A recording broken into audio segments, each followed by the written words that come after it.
पटना का गांधी मैदान, हजारों लोगों की भीड़, मंच पर प्रधानमंत्री नरेंद्र मोदी और गृह मंत्री अमित शाह, कैमरों की चमक और फिर एक नाम गूंजता है, श्री निशांत। वही निशांत जो कभी कैमरे से दूर रहते थे, वही निशांत जिन्होंने कहा था राजनीति में कोई रुचि नहीं है, और वही निशांत जिनके नाम पर बिहार में सबसे बड़ा विवाद खड़ा हुआ था, नीट छात्रा विवाद। लेकिन अब वो बिहार के स्वास्थ्य मंत्री हैं। ये सिर्फ एक मंत्री बनने की कहानी नहीं है, ये उस पिता और बेटे की कहानी है जहां पिता ने पूरी जिंदगी वंशवाद के खिलाफ लड़ाई लड़ी। कहानी शुरू होती है 20 जुलाई 1975 से। पटना में जन्म होता है निशांत कुमार का। पिता नीतीश कुमार उस वक्त राजनीति में कदम रख चुके थे। मां मंजू सिन्हा सरकारी स्कूल में शिक्षिका थी। घर में राजनीति थी, नेताओं का आना जाना था, लेकिन निशांत हमेशा उस दुनिया से दूर रहे। स्कूलिंग पटना के सेंट करेंट से हुई, फिर मसूरी के बोर्डिंग स्कूल भेज दिए गए और बाद में रांची के बीआईटी मेसरा से सॉफ्टवेयर इंजीनियरिंग की पढ़ाई की। वो इंजीनियर बने, लेकिन नेता नहीं। जब बिहार की राजनीति में नीतीश कुमार का कद बढ़ रहा था, उसी वक्त निशांत खुद को भीड़ से दूर करते जा रहे थे। फिर साल 2007 आया, मां मंजू सिन्हा की मौत हो गई और अचानक घर खाली हो गया। अब घर में सिर्फ दो लोग बचे थे, एक तरफ बिहार का सबसे ताकतवर मुख्यमंत्री और दूसरी तरफ उनका अकेला बेटा जो दुनिया से कटकर आध्यात्म की ओर जा रहा था। कई लोग कहते हैं यहीं से निशांत बदल गए। 2017 में एक इंटरव्यू में जब निशांत कुमार से पूछा गया कि आप राजनीति में आएंगे, तो निशांत कुमार मुस्कुराकर जवाब देते हैं, राजनीति में ना मेरी रुचि है ना जानकारी, मेरा पहला प्यार आध्यात्म है। उस वक्त लोगों ने यही माना कि नीतीश कुमार का परिवार राजनीति से दूर रहेगा, क्योंकि खुद नीतीश कुमार हर मंच से एक बात दोहराते थे, मैं वंशवाद नहीं करूंगा। तालियां बजती थी, भाषण वायरल होते थे और बिहार में उनकी अलग पहचान बनती थी।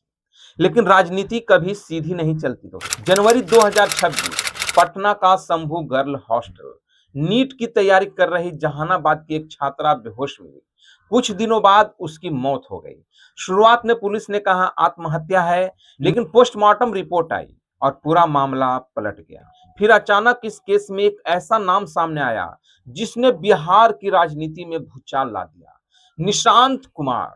जी हाँ, एक रिटायर्ड आईपीएस अधिकारी ने मांग कर दी कि निशांत का डीएनए टेस्ट कराया जाए। फिर बिहार पुलिस ने उस रिटायर्ड आईपीएस अधिकारी को ही गिरफ्तार कर लिया। विपक्ष ने आरोप लगाया कि सरकार दबाव बना रही है। तेजस्वी यादव ने सीधे सवाल उठाए, दबाव बढ़ा तो मामला सीबीआई तक पहुंच गया। यहाँ एक बात साफ करना जरूरी है, निशांत कुमार पर सिर्फ आरोप लगे थे, कोई एफआईआर नहीं हुई, कोई आधिकारिक सबूत सामने नहीं आया और उनके खिलाफ कोई आपराधिक मामला दर्ज नहीं है। लेकिन राजनीति में कई बार आरोप ही पहचान बन जाते हैं, और शायद यही वो मोड़ था जहां से कहानी ने रास्ता बदल लिया। मार्च 2026, अचानक नीतीश कुमार ने मुख्यमंत्री पद छोड़ने का ऐलान कर दिया। बिहार की राजनीति सन्न रह गई। कुछ दिनों बाद वो राज्यसभा गए और बिहार की कुर्सी गई सम्राट चौधरी के हाथ में। लेकिन असली कहानी अभी बाकी थी। ठीक उसी समय निशांत कुमार जेडीयू से जुड़ गए और खुले मंच पर दिखाई देने लगे। सीएम आवास में होली मिलन समारोह था, जेडीयू के बड़े नेता मौजूद थे, कैमरे लगातार उन्हीं पर टिके थे। बिना कुछ बोले निशांत ने सबको जवाब दे दिया। बिहार समझ चुका था, उत्तराधिकारी आ चुका है। विपक्ष ने फिर हमला बोला, कहा कि जिस आदमी ने जिंदगी भर वंशवाद के खिलाफ भाषण दिए, वो आखिरकार अपने ही बेटे को आगे ले आया। राजनीति में आखिरी जवाब चुनाव और सत्ता देती है दोस्तों। 7 मई 2026, पटना का ऐतिहासिक गांधी मैदान, मंच पर नरेंद्र मोदी, सामने अमित शाह, पास में राजनाथ सिंह, और उसी मंच पर निशांत कुमार ने मंत्री पद की शपथ ले ली।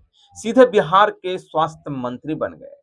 सिर्फ 2 महीने पहले पार्टी ज्वाइन की थी, कोई चुनाव नहीं लड़ा, कोई लंबा राजनीतिक संघर्ष नहीं, और सीधे सत्ता के केंद्र में एंट्री। अब चुनौती भी बड़ी है। संविधान कहता है कि 6 महीने के अंदर उन्हें विधायक या विधान परिषद सदस्य बनना होगा, वरना मंत्री पद चला जाएगा।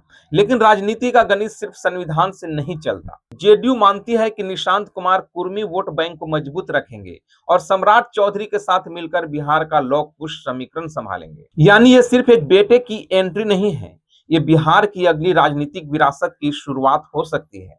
लेकिन सबसे बड़ा सवाल अभी भी वही खड़ा है, क्या नीतीश कुमार की बनाई हुई राजनीति एक ऐसे बेटे के कंधों पर टिक पाएगी जिसने आधी जिंदगी राजनीति से दूरी बनाकर बिताई? बिहार की राजनीति में कहानी कभी खत्म नहीं होती।